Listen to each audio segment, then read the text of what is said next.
There we go, Texas. You know, back in lighter times, many years ago, we used to say that we were Texans that we were Americans by birth and Texans by the grace of God. I don't say that anymore. I'm proud to be a Texan, and my brothers and I are grateful to Almighty God that we are Americans, and that we're grateful for you and for you to be here. An old boy named Person, something, a Hoosier from Indiana, gave me this button a while ago that says, "Don't tread on me." About 6 or 8 months ago, Andrew Breitbart.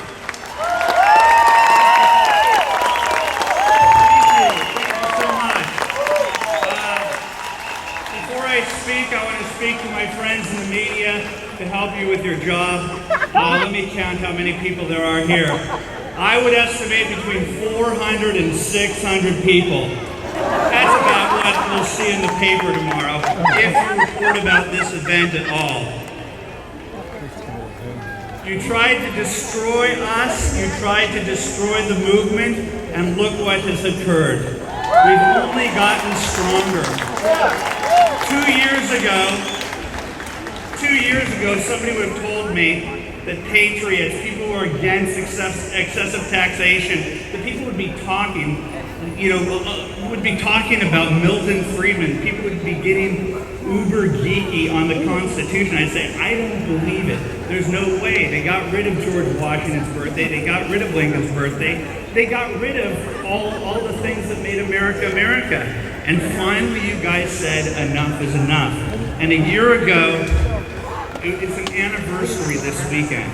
It was a year ago that we launched the Acorn tapes. And it's no small coincidence that those tapes were launched the weekend that you were going to be meeting here.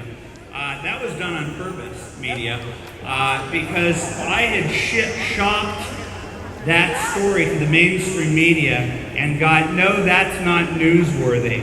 I said, okay, well then I'm going to have to stage a series of tricks to get the mainstream media to have to pay attention to it. So that's what I did. I admit I tricked you. And what happened was, we launched the first tape on Thursday before the big Saturday event. And I could tell that you guys in this crowd were like, oh, there's something up here. And then we hit the second video. It was the second day that the media went to Acorn, and Acorn lied to them, and the mainstream media played up Acorn's lies, and they did not make it onto the nightly news. CBS, ABC, and NBC all ignored the story. Oh, but this was all written into the plan. The more you ignored it, the bigger the story got. Thank you, mainstream media. I didn't bring Acorn down. You brought Acorn down.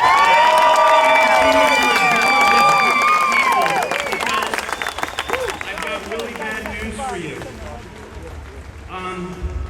As your subscriptions went down, as your viewership on the propaganda network started going down, and these people begged you. They begged you to report the news. They begged you.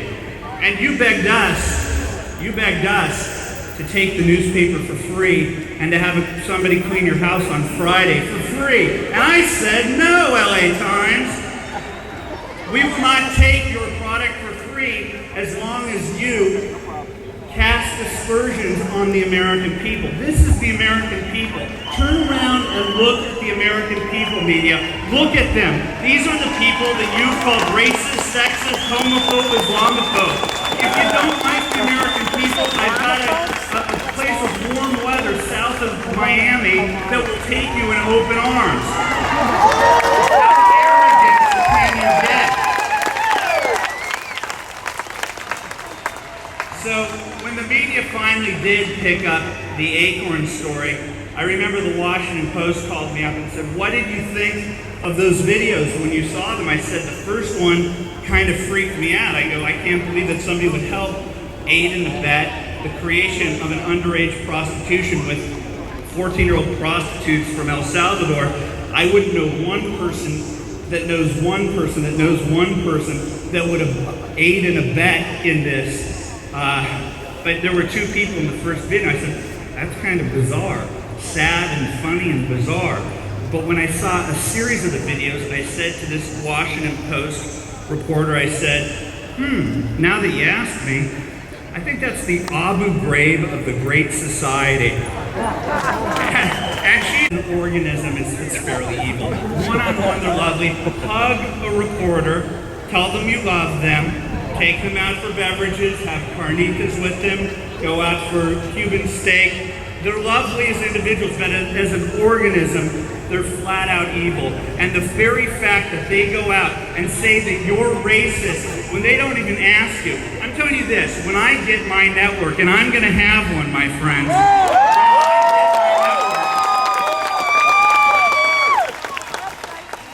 It's just gonna be 1 week of revenge. Just 1 week and we're gonna get on and do real news. But we're gonna have 1 week of revenge. And we're going to, you know what we're gonna do? We're gonna do what you did 2 months ago when the NAACP went on TV. Tuesday, Wednesday, Thursday, Friday, Saturday, and Sunday. And Katie Crow's like, so let's talk about the Tea Party. You think the Tea Party is racist? That was Tuesday. What would you do, Katie, if you woke up and you saw on your competitor's channel saying, let's talk about whether or not Katie Couric is racist? I think she'd be pissed off. Whether Katie Couric is racist.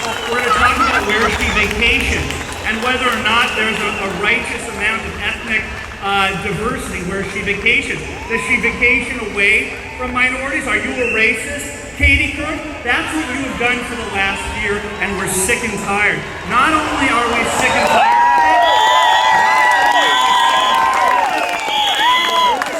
for you.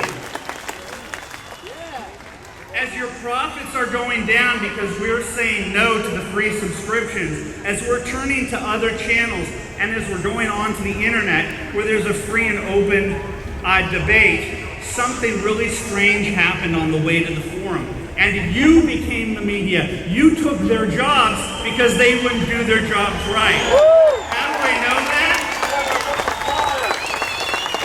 Because my media empire is you. You're the ones who are right for me. I don't have a private jet. I don't have a house out on Montauk on Long Island. I've got 2 car payments. I've got a mortgage that I can't afford, and I want to save the country with you. That is what we do. We are a citizen journalism army, and we're going to take this country back. Thank you very much.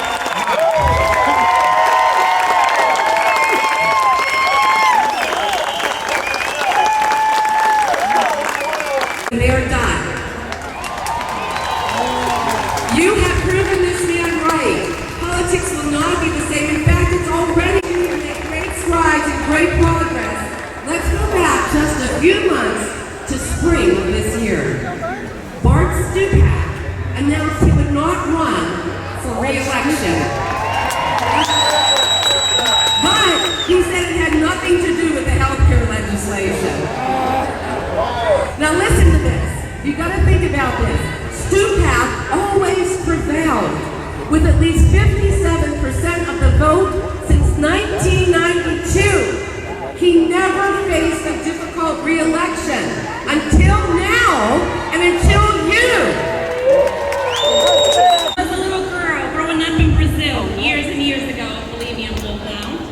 I never in a million years imagined that I would be standing in front of the Capitol steps of the greatest country in the world, giving a speech to the greatest people in English, not my native tongue, about freedom.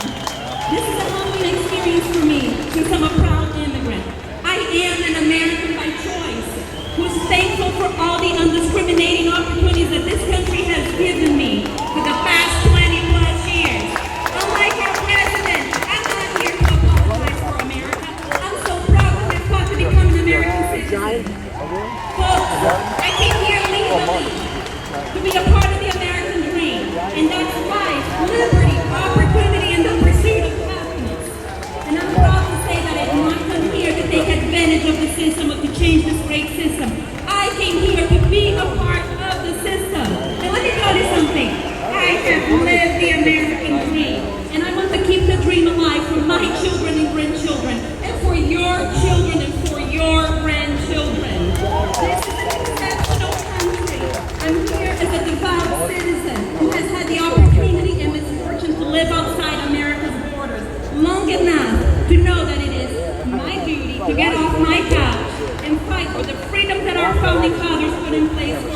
and which are currently being hijacked by this administration and Congress. All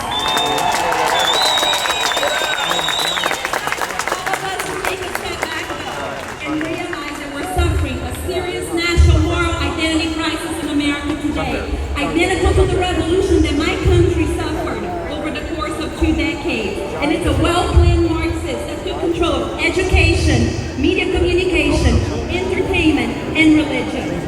And I am a born-again Christian. I also work as a nurse anesthetist, and my husband is a surgeon. We together have read the health care bill, and it has not one word in it about care. All it has is about how it's going to free you from your money. We have freedom here, and when they tell us what to do, how to buy it, where to buy it, when to get it, and how to get it, that's not freedom. They don't find freedom at all because they like to show you and tell you what you can do in your face all the time. But it's liberty they hate, because liberty means that you have the right to choose what you want to do and how you want to care for your family. Dr. Ezekiel Emanuel, who is Ron Emanuel's brother, who is an advisor to the president on healthcare policy, he said that the doctors try too hard and take the Hippocratic oath too seriously. He said that we really shouldn't spend all that money on people who aren't going to be productive citizens. He also said that the elderly who have dementia and the children who have mental disability, we shouldn't spend all that money on them because that's what raises health care. Well, he doesn't tell us what to do. Virginia, where it all began, we're going to fight it until it ends.